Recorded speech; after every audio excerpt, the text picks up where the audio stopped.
Sa simula pa lang, ay sinabi na kay Gloria ng boyfriend niyang si Lawrence na ang gusto nitong pakasalan ay virgin. That worried Gloria.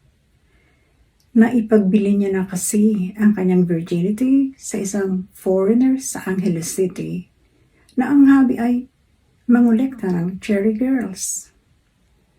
Siyempre, inilihim niya iyon kay Lawrence. Ngunit nang nasa Singapore na si Gloria at nagtatrabaho ron bilang DH, nahuli siya doon ni Lawrence kasama ang isang foreigner. At obvious na kasama niyang magdamag ang foreigner na ito.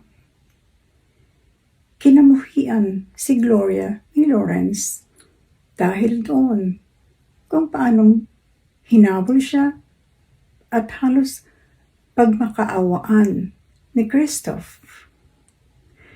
Pero pinatagisan ni Gloria ang pagiging tanga sa pag-ibig. Patuloy niyang itinangi si Lawrence sa kanyang puso at hinayaang mapanis sa kahihintay sa labas ng kanyang puso si Christoph.